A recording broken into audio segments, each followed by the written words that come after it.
The first thing I noticed was that the dovetail joint was lying to me.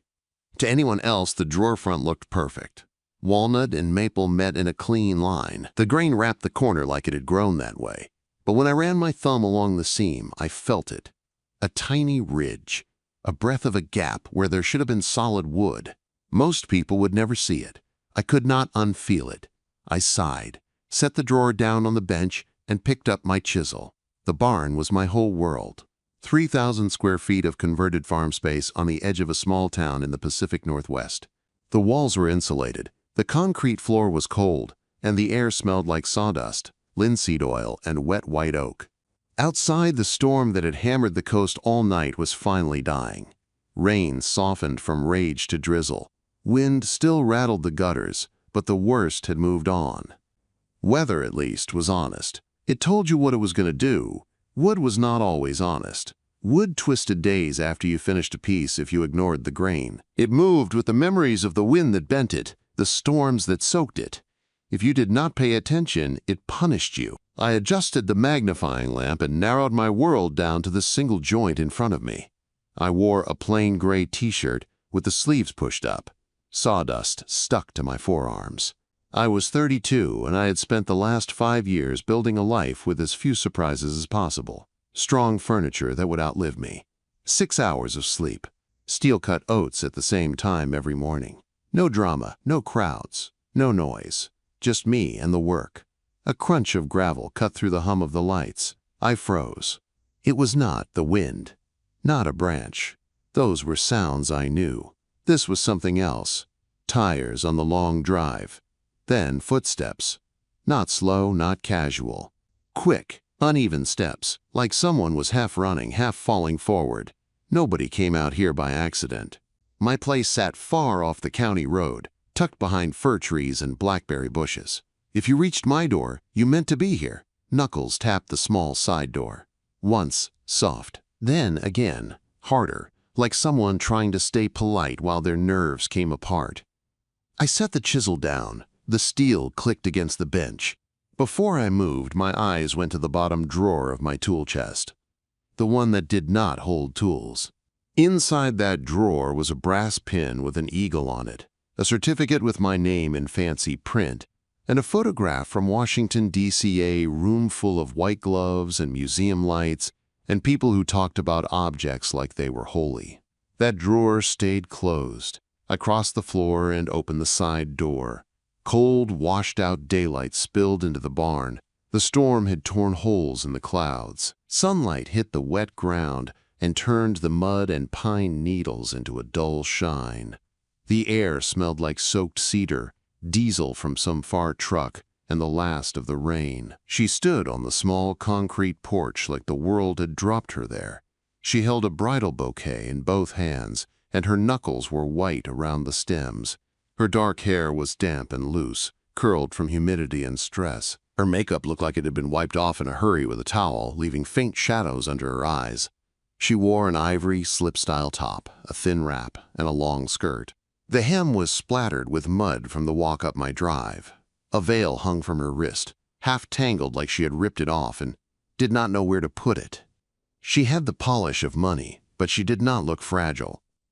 Her back was straight, chin steady, like someone who had already chosen pain and had decided to stand up inside it anyway. Her eyes lifted to mine. "You're Beckett Foster," she said.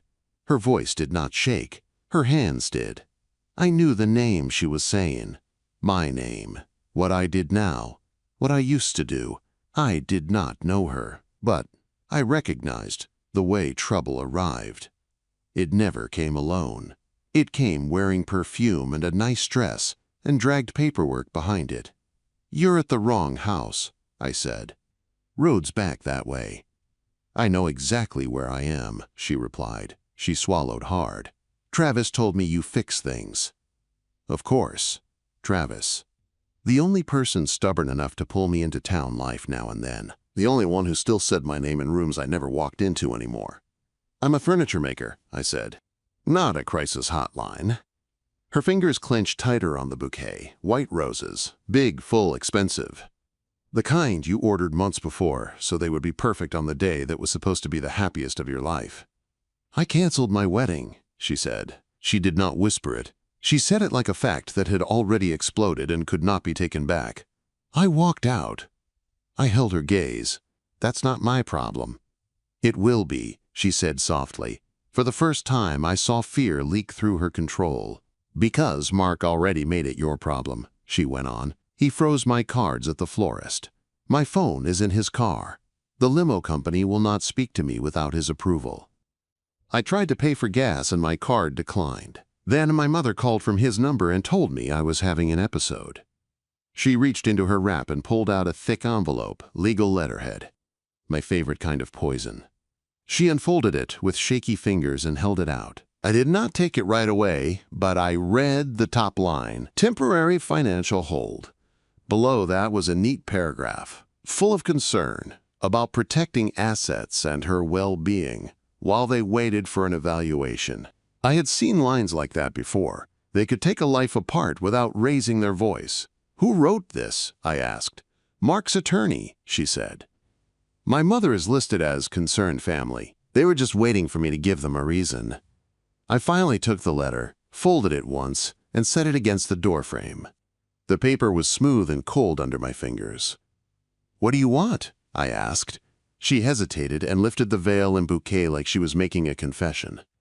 I don't want to go back there, she said. Not alone. Not until I have proof I'm not crazy. Not until I have something they can't twist. Her throat worked as she pushed the next words out. I need somewhere to breathe for one day, she said. Just one. And I need you to look at something. Quote. She reached into a tote at her side and pulled out a small wooden music box wrapped in a plastic dry cleaning bag. Even through the cloudy plastic I saw the inlay. Rosewood and satinwood, a bit of mother of pearl that caught what little light hit it. Antique. Late 1800s by the look of it. And badly hurt. The lid was warped. The hinge line was wrong. The corners had taken a kind of force that did not happen by accident. He did it this morning, she said, while I was getting my hair done. He said it was an accident. Then he laughed. I looked at the box, then at the letter, then at her. This was not a bride with cold feet. This was a woman being slowly boxed in with nice words and sharp paper. What's your name? I asked. Elena, she said. Elena Murphy. Murphy! I knew that name too. Old gallery money, old families, old traps. The wind brushed the side of the barn and made the metal roof creak. Not loud, just there, like it was waiting to hear what I would do. I stepped back from the doorway. Get inside, I said. Her breath hitched like she had expected me to slam the door instead. Now, I added, before someone sees you from the road. She moved past me into the barn. When she crossed the threshold, she didn't stare around like a tourist. Her eyes went to the big doors, the windows, the back exit. Counting ways out, counting ways in. I shut the side door and slid the iron bolt into place. The barn felt different with her inside. Not crowded. Alert.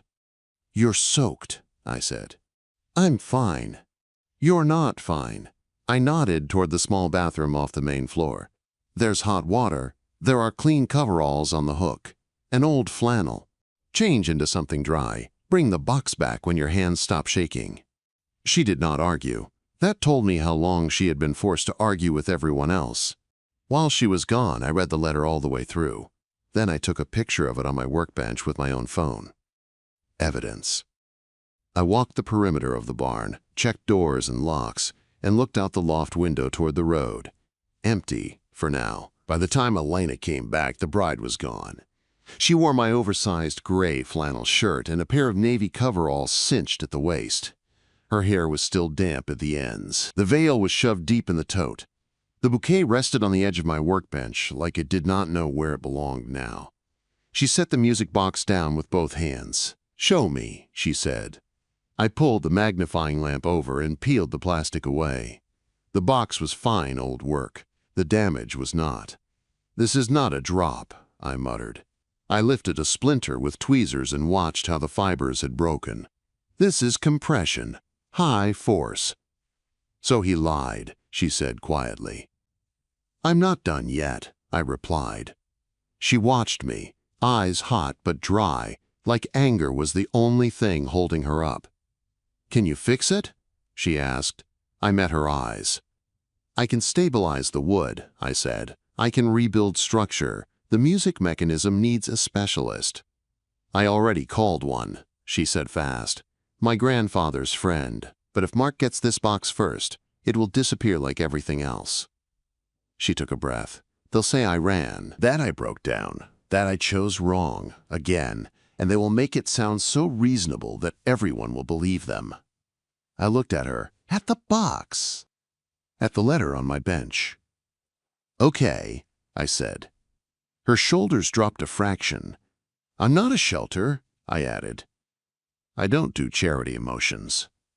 "I'm not asking for charity," she said. "Good." I pointed to the concrete floor. "You stay here. You follow my rules. You sweep. You help where I say. You eat what I cook. You don't touch my tools unless I hand them to you. You don't call anyone or post anything without telling me first." "Deal," she said at once. I opened a small metal lockbox from the cabinet and set it on the bench. "What's that?" she asked.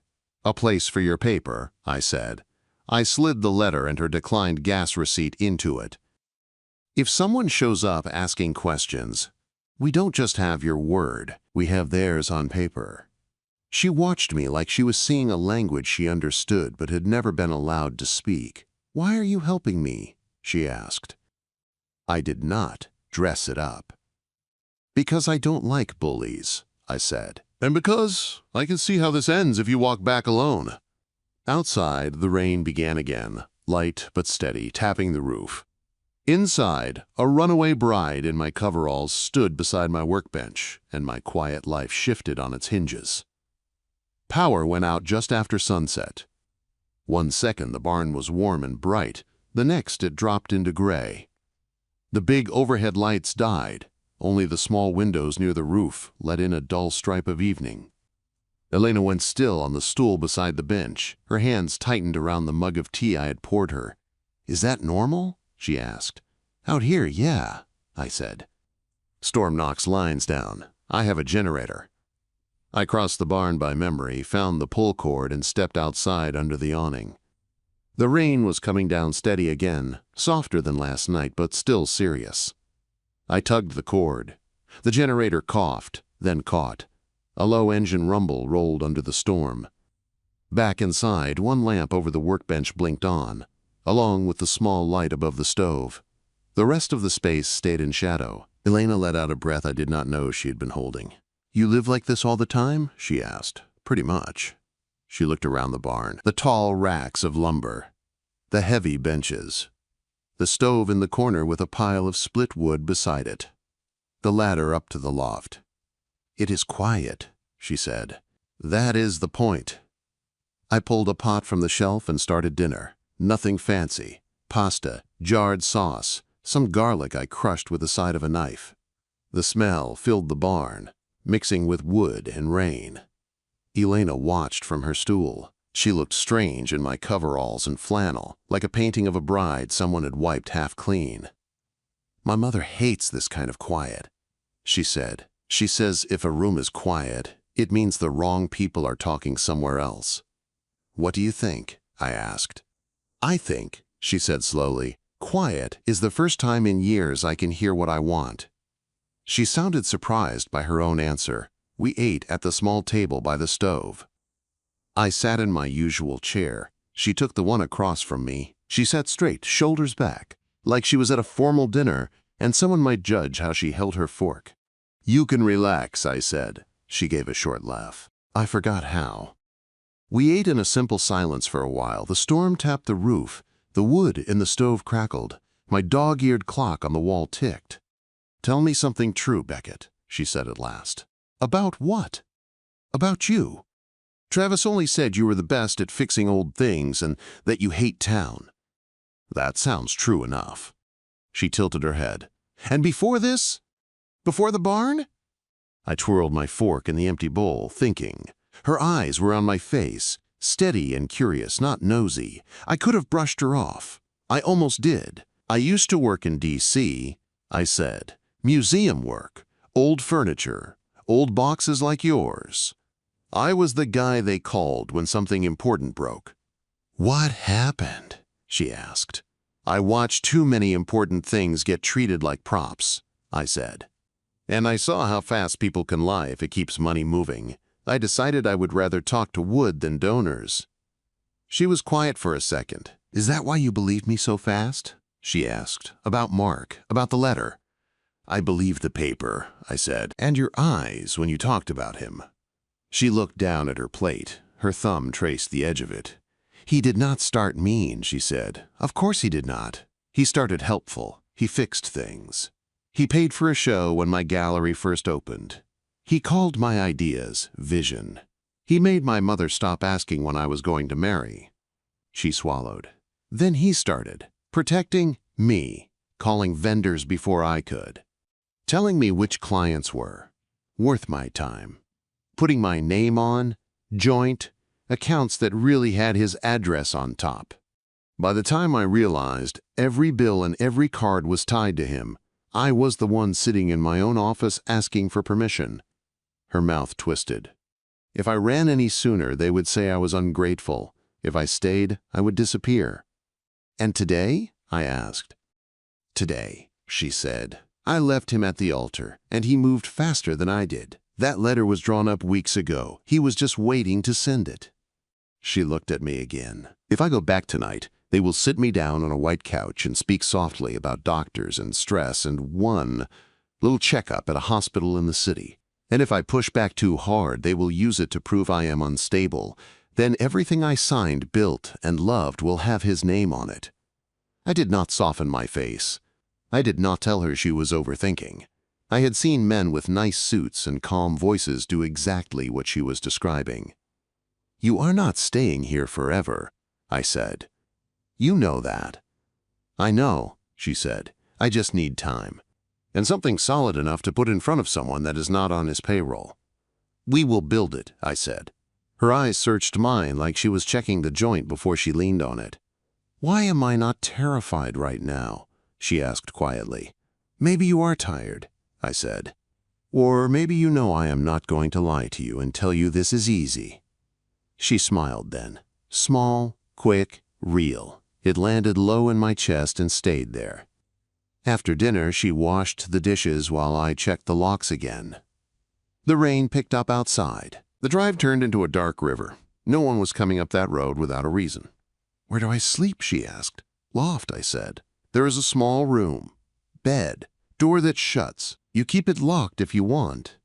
And you? She asked. I stay down here, I said. I do not leave the barn with a stranger sleeping in it. There, she said. She climbed the stairs, the boards creaking under her light steps. Halfway up, she paused and looked down at me. Beckett? Yeah? If this is too much, you can still tell me to get out in the morning, she said. I have walked away from bigger houses. I will let you know, I said. She gave a tiny nod and went upstairs. I did not sleep much. I sat at the workbench with a music box in front of me and started the first steps. Gentle pressure, low heat, a clamp in the right place, glue in the crack where wood had been forced. When the generator cut out around midnight, I let the barn go dark and just listened. Wind, rain. A soft sound above as Elena turned over in the small bed. Around dawn, my phone buzzed on the bench. Foster, Sheriff Dalton said in my ear when I answered. You all right out there? Fine. Got a call from someone in town, he said. Family says a bride is missing. Says she ran off. They are putting up flyers. I figured if she was heading anywhere on foot in this weather, she might take your road by mistake. My eyes flicked to the loft. Road's clear, I said. Just trees and mud. Dalton grunted. You see any strangers you call? Sure. I hung up. My hand was tight around the phone. I set it down and walked to the bottom of the loft stairs. Elena, I called softly. The door opened a crack. Her hair was wild from sleep, and she had one of my old wool blankets wrapped around her shoulders. I heard you talking, she said. Was that them?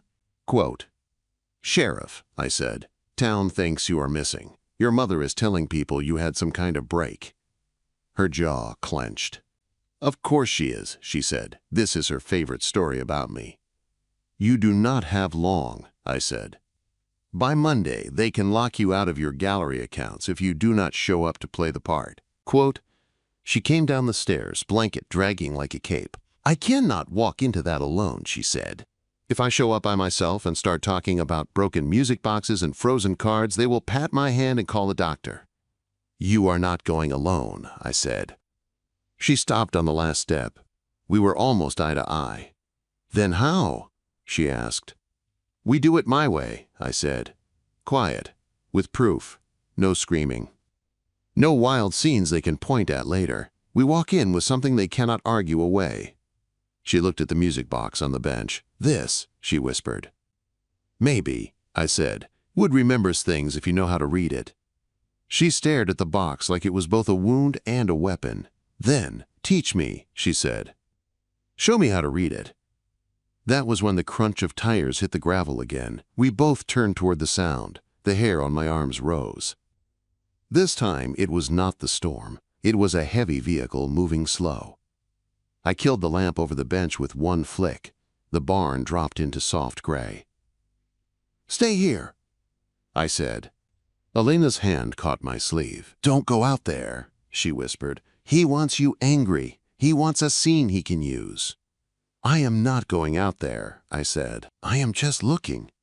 I went up to the loft and cracked the small window. A black SUV idled near my mailbox at the end of the drive. It did not come all the way up. It just sat there in the mist. After a few seconds, the driver's door opened. A man stepped out, held up a phone, and took a picture of my barn. Then he got back in and drove away. I pulled out my own phone and snapped a blurry shot through the glass. When I came back down, Elena's face was pale. "That was one of Mark's security guys," she said. "He sent him to see where I ran." "They know you left," I said. "Now they want to know what you ran to." She pressed the blanket closer around her shoulders. "I do not want to be your problem," she said. "You already are," I said. "And I do not drop work halfway."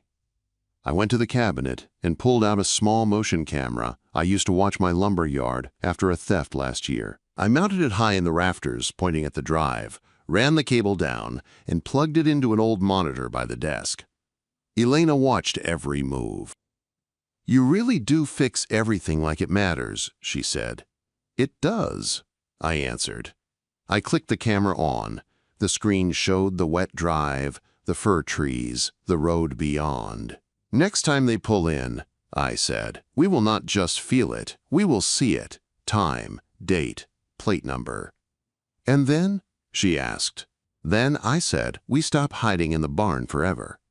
She looked up at me, wrapped in my blanket, standing in my shop like she had been there for years, and also like she might vanish if the wrong person spoke her name. "Beckett," she said softly, "if I have to go back and face them, I want you there."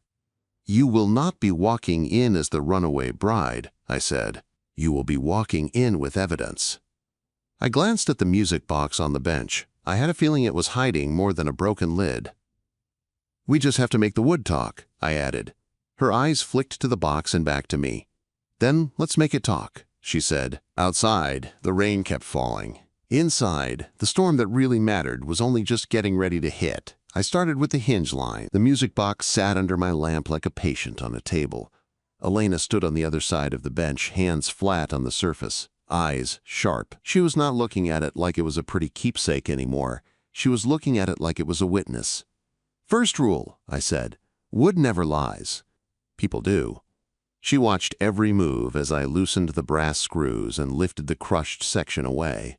I set each screw down in order on a cloth, heads all facing the same way. My hands were steady, the way they had been in the museum labs in D.C. It felt strange to be that man again. "What are you looking for?" she asked. "Patterns," I said. "Random damage looks like chaos. Intentional damage looks like repetition." I adjusted the magnifying lamp and leaned in close. Grain lines, fracture paths, stress whitening. I had seen all of it before, in antique cases smashed in shipping, in desks broken to look like accidents. "Here," I said. "Come around." Quote, she stepped beside me, close enough that her shoulder almost touched my arm. I could smell the faint trace of my soap on my flannel she wore. "See that line?" I pointed, with the tip of a small awl. "The crack runs straight until here, then it changes direction at this little dent." She squinted. "It looks like a tiny stop sign," she said. "Hexagon," I said. "6 sides. That is not a natural tear. That is a tool mark. Something with a hex head pressed in here." She sucked in a breath. "A screwdriver," she said. "A hex driver," I corrected, "or a drill bit. Metal." Forced into the wood. I rotated the piece under the lamp. "Here is another," I said. "Same shape, same depth, same spacing." "Elena," I said quietly. "This box did not just fall. Someone levered the lid down against the hinge with a tool until the wood gave." She straightened slowly. "He did it on purpose," she said. It was not a question. It was an understanding landing hard. "Yes," I said, and the wood remembered his hand. She closed her eyes for a second. When she opened them again, they were wet but steady. "He broke it while I was at the salon," she said. "I got the call from my mother. She said there had been an accident at the house. I thought something happened to my father. When I got there, Mark was holding the box in the foyer. It was in 2 pieces. He hugged me while I cried." Her voice dropped. "He said, 'It is just a thing, Elena. You get too attached.'" Quote. My fingers tightened around the awl. For a second, I wanted to drive it straight through the bench. Instead, I put it down. "Do you still have the photo from last night?" I asked. She nodded and pulled out the folded print from the tote. A picture on glossy paper. She and Mark in front of the box months ago. The lid whole. The inlay unbroken. I laid the photo on the bench beside the box and took a shot with my phone. Then I took a close-up of the fracture line under the lamp, making sure the hex marks were sharp. "Evidence," I said. She watched the screen like it was the first time her story had a shape. "So what now?" she asked. "Now we finish the repair," I said. "We show it can be fixed. Then we show how it was broken." Quote, "You are going back with me," she said, not begging, stating. "If you still want me there," I said. "Yes." Her shoulders loosened a fraction. "I do," she said. "We worked like that for hours." I guided her hands with the safe parts. I measured and cut new support blocks. She sanded them smooth. I showed her how to brush a thin line of glue, not too much, not too little, and how to tighten a clamp until the squeeze-out made a fine bead. "You do not rush," I said. "Wood needs time to accept the fix." She nodded. "People too," she said. Later, when the clamps were set and the box had to rest, I moved to another bench and started shaping a small brace for the barn door I had been meaning to fix. Elena followed. "You fix everything except yourself," she said. "Who says I am broken?" I asked. She lifted one brow. "You live alone in a barn with a generator and a locked drawer," she said. "You left a job in D.C. that still sends you padded envelopes. You do not go into town. You do not answer why." She stepped closer. "You listen to my mess. Who listens to yours?" Quote, I kept my eyes on the wood. "Travis," I said, "when he will not let it go." "And me now," she said softly. "It was not a push. It was a simple offer." "I did a high-profile case in D.C., I said finally. "Big donation, old desk, lots of press." The piece had hidden compartments. One of them held something that made a powerful family nervous. "What was it?" she asked. "It does not matter," I said. "What matters is they wanted it gone, quietly. No record. They thought I worked for them. I worked for the object." I set the chisel down and wiped my hands on a rag. "I documented everything," I said. "Wrote it all up. Took photos. Filed it through proper channels. The museum did what it was supposed to do, but the donor family made sure no one like me got invited back to those projects." "Blacklisted," she said. I shrugged. "I came home," I said. "Built this barn. Decided I would rather argue with lumber than lawyers." She studied my face. "And now you are about to walk into another donor family's mess for free," she said. "Not for free," I said. "For you." Her breath caught. Her fingers tightened on the edge of the bench. "Beckett," she said quietly, "you know they will come after you if you stand next to me in that room." I met her eyes. "I am not afraid of people who cannot hammer a nail straight," I said. A slow smile tugged at her mouth. "You know," she said, "for someone who left people to talk to wood, you are very good at showing up when it matters." I did not answer. I just picked up the chisel again and finished the brace.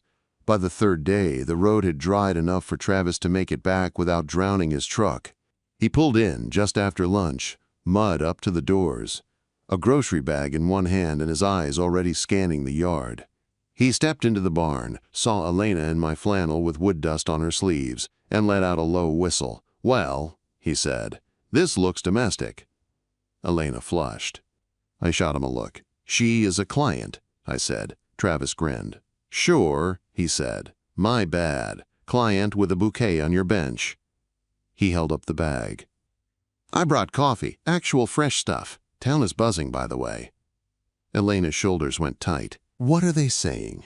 she asked. "That you ran," he said. "That Mark was heartbroken at the altar. That your poor mother is beside herself.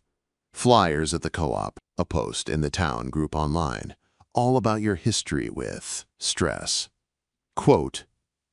He made finger quotes in the air. "They say if you do not come home by Monday, there will be a petition for a temporary conservatorship to protect the gallery assets." "Monday," she whispered. "A deadline. Clean and sharp." Travis looked between us, his smile fading. "You got a plan?" he asked.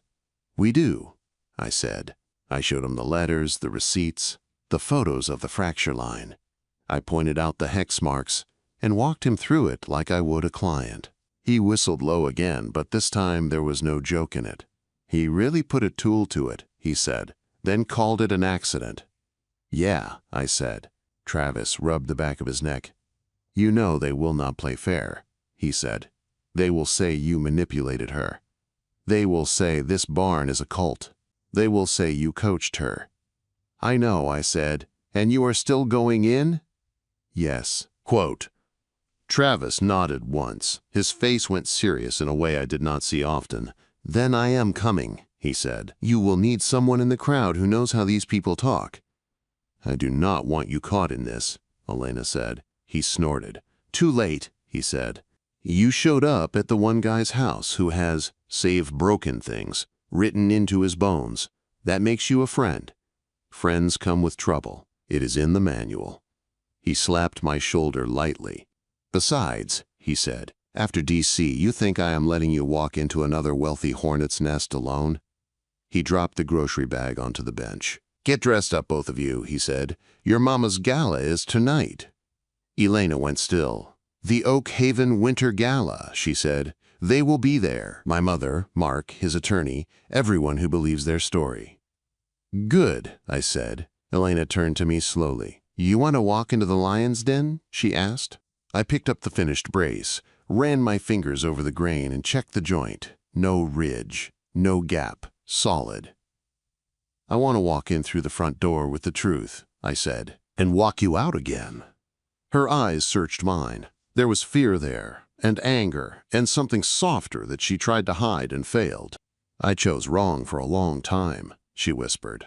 "If I walk in with you, I am choosing you in front of all of them." The words landed heavy and clean in my chest.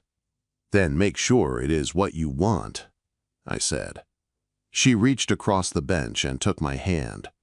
Not by the fingers, but by the wrist, like she was testing the strength of the joint. "It is," she said. The barn clock ticked. The rain eased. For the first time in years, I was about to leave my safe world on purpose. For her. "Then let's go crash a gala," I said. Travis was right. The gala was that night. The idea of leaving the barn made my chest feel tight. The idea of not going made it worse. "We cannot walk in there with nothing but anger," I said. "We need proof in our hands." For the next 2 hours, we built a file like it was a piece of furniture. On my bench, I laid out the letter from Mark's lawyer, the gas station decline receipt, the printed missing person poster Travis had grabbed from town, and the photos of the fracture line with the hex marks. I added one more shot, the old photo of Elena and Mark standing behind the music box when it was still whole, date stamped in the corner. For each piece, I wrote a short note in plain language. No jargon. Tool marks. Not from a fall. Financial hold without medical evidence. Gas card declined same day as hold. When we finished, it looked ugly. Black type, cheap paper, a stack of things most people would not want to read at a party. Good, I said. Truth is not supposed to look pretty. Elena watched me slide everything into a thin folder. What about the box? She asked. I opened the padded case on the bench. The music box sat inside, whole again. The inlay was not perfect, but it was honest. You could see where time and force had left their fingerprints. You could also see where care had gone back in. I wound it once. The mechanism purred. The tiny birds lifted when they were supposed to. The melody rang clean. "It is ready," I said. Elena's eyes softened when she heard the tune. That melody had been playing in her life longer than I had even known her name. She took a breath. "I need clothes that do not smell like your flannel," she said. "I like you in my flannel," I said before I could stop myself. Color warmed her face. "I do too," she said quietly. "But if I am going to face my mother, I want to look like myself, not like a runaway hiding in your shirt." Fair point. We drove into town in my truck, no music. Just the sound of tires on wet pavement and our breathing in the cab. I did not take her to one of the boutiques her mother liked. I took her to the thrift store beside the feed shop, the place where you could find a dress that had seen real life. Inside, under flickering fluorescent lights, Elena ran her fingers along a rack of gowns, sequins, satin, silk, old prom dreams and charity events. She stopped when she found a simple black dress, clean lines, no sparkle, no drama. It hit her just below the knee. It had a straight neckline and short sleeves. When she stepped out of the dressing room wearing it, I forgot how to inhale for a second. She did not look like a bride. She looked like herself, strong, clear, done pretending. "Well?" she asked. "Looks right," I said. Travis met us back at the barn, just before dark, in a shirt with buttons for once. "You look like a real person," I said. "Do not get used to it," he said. "Let us go ruin some rich people's wine." I put on the only suit I owned, charcoal, no tie. The fabric felt strange after years of cotton and dust, but it still fit. I slid my old museum ID into my inside pocket. I was not sure if anyone would care. I cared. Before we left, I checked the barn one more time. Doors locked. Lockbox hidden in the false panel. Motion sensor armed. Generator fuel off. Animals fed. Wood stove damped. Then I hit the porch light switch and left it on. Elena watched me do it. "You planning on bringing me back?" she asked. "Yes," I said. She swallowed and nodded once. The Oak Haven Gallery glowed like a ship when we pulled up. Glass walls, warm light. People in formal clothes holding small plates and big opinions. A valet glanced at my truck and hesitated, unsure whether to touch it. "I will park it," I said, handing him nothing. We walked in through the main doors, not the service entrance.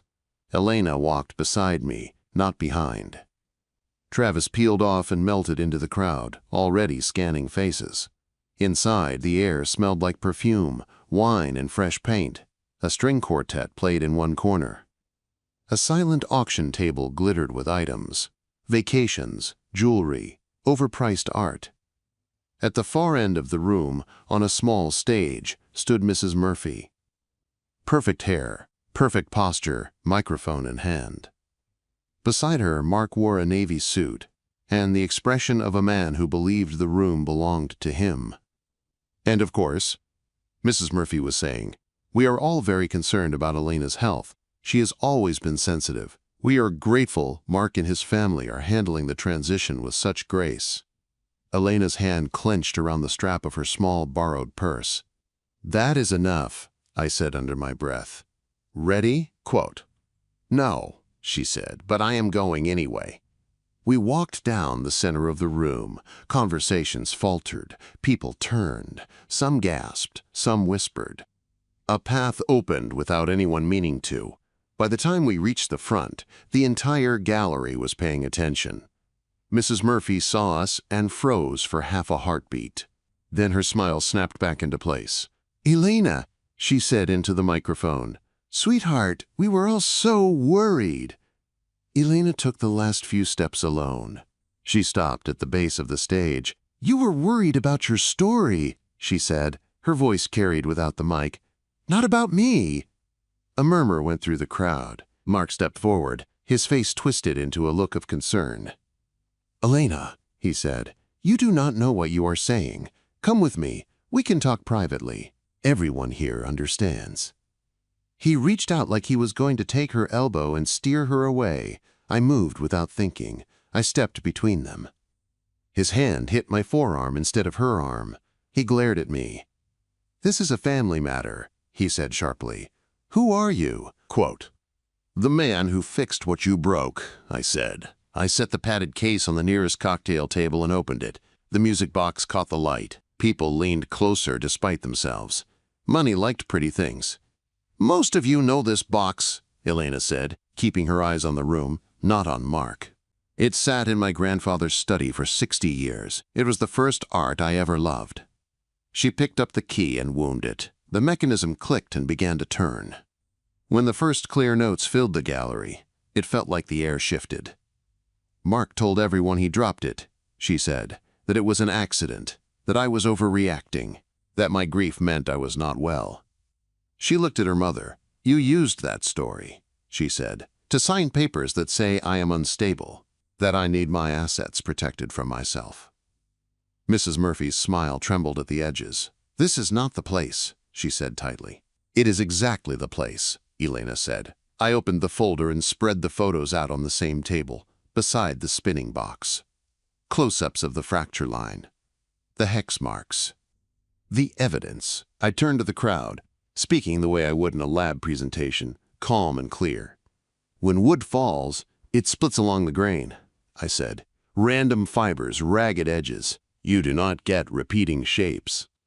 I pointed at one photo with my fingertip. "These are hexagonal impressions," I said. "Six-sided, even spacing, same depth." An older man in a tweed jacket stepped closer, adjusting his glasses. "That is a tool mark," he said. "A driver head or a bit." I nodded. "You get those when someone presses metal into wood to force it," I said. "To pry or crush, not when they simply drop it." Silence spread out from the table like a wave. "And who are you to say so?" Mark snapped. "You are some backwoods carpenter." Elena ran off with a stranger. "She needs help, not a stage." Before I could answer, another voice cut in, coming from the side of the crowd. "His name is Beckett Foster," the older man said slowly. "He consulted on the Smithsonian casework restoration. I was at that symposium." A low ripple went through the room. Recognition, curiosity, doubt moving. I did not like the heat of all those eyes, but I held my ground. "I am a furniture maker now," I said, "but the wood does not care what my business card says. These marks do not lie." Mark's jaw clenched. "She is unstable," he said, pointing at Elena. "She canceled a wedding without warning, ran off to a stranger's barn, destroyed a phone provided for her safety. We have a duty to protect her from herself."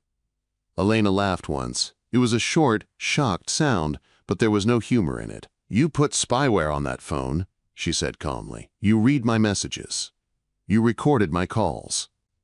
You stood outside Beckett's shop in the rain and watched." She looked at the crowd again. "He froze my accounts the minute I said no," she said. "He broke the one thing my grandfather left me that he could not control. Then he and my mother told everyone I was having an episode."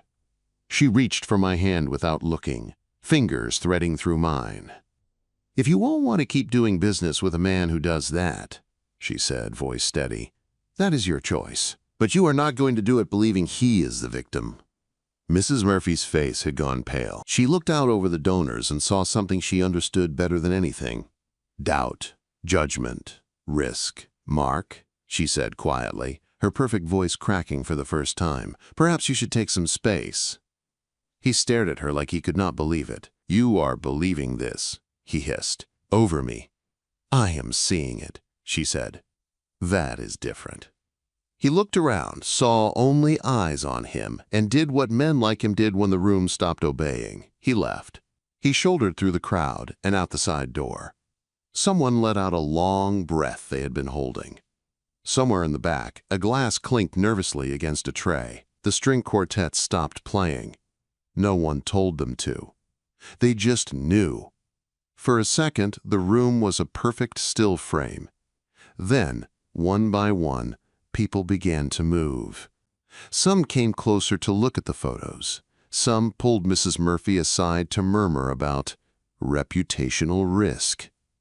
Some simply turned away, suddenly very busy with their wine.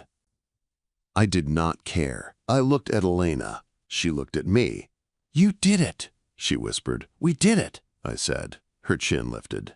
"No," she said. "I did something I should have done years ago. I chose different."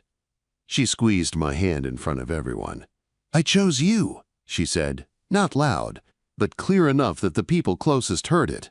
My chest felt too tight for a second. I had no clever answer, so I gave her the only honest one. "I am staying," I said, "as long as you want me." Her eyes softened. The fear that had lived in them the first day on my porch was gone. There was still hurt. There would be scars. But there was also light. "Then let's go home," she said. Home meant the barn, the shop, the place that smelled like sawdust and oil, and now oil paint. 1 month later, the storms had settled into a softer rhythm. Rain still came, but it did not feel like it was trying to tear the roof off. It just tapped on the metal and reminded us the world outside was still moving. In the middle of the barn floor, a maple cradle stood on its curved runners. I had just set a strip of mother-of-pearl into a thin crack in the headboard. It had been a flaw in the wood, a small split from drying. I had widened it, cleaned it, and inlaid the shell so the crack was not hidden, but strengthened. Elena walked over, wiping her hands on a rag. She had blue and gold paint on her wrists and a streak of green on her cheek. "You do it on purpose now," she said, nodding toward the inlay. "Show the cracks." "Better than pretending they are not there," I said. She touched the cradle rail with gentle fingers. "It is beautiful," she said, like it was always meant to be that way. "It was not," I said, "but it is better for what it went through." She smiled at that. It was the small, private smile she only gave me. Behind her, canvases leaned against the wall. New pieces, not polite gallery work. Stormy landscapes. Close-ups of hands. The music box. My workbench. The barn door with its new brace. The envelope from D.C. sat open on a shelf. Inside was a letter, an offer to consult again. I had read it twice and put it back. Maybe one day. For now, this was enough. Elena stepped close and slid her hand into mine. "You still check the joints 3 times, she said, "even when you know they are solid." "I do not like surprises," I said. She looked up at me. "Some surprises are worth it," she said softly. Her thumb brushed over the inside of my wrist, where sawdust had settled into my skin. "You did not plan for me," she said. "I did not plan for you. I planned to marry a man who broke the things I loved just to watch me flinch." She took a breath and let it out slow. "I chose wrong," she said. "Until now." She rose onto her toes and kissed me, not like a question, like an answer, like a promise she was making to herself first and then to me. I kissed her back, one hand on her back, the other still resting on the cradle rail, steady as a clamp. On the mantel over the wood stove, the music box sat in its new place. Every night, Elena wound it once. Every night, the tune filled the barn. The birds popped up, their tiny wings moving in perfect time. The lid did not creak. The hinge did not protest. The repairs held. Outside, the rain fell on the roof and the trees and the old gravel road. Inside, the joints stayed tight and true. People think love is about finding something flawless. It is not. It is about looking at the cracks, the breaks, the bad repairs, and saying, "I see you, I believe you. Let me help hold the weight." That was what we were doing in that barn. Not building a perfect life, building a strong one.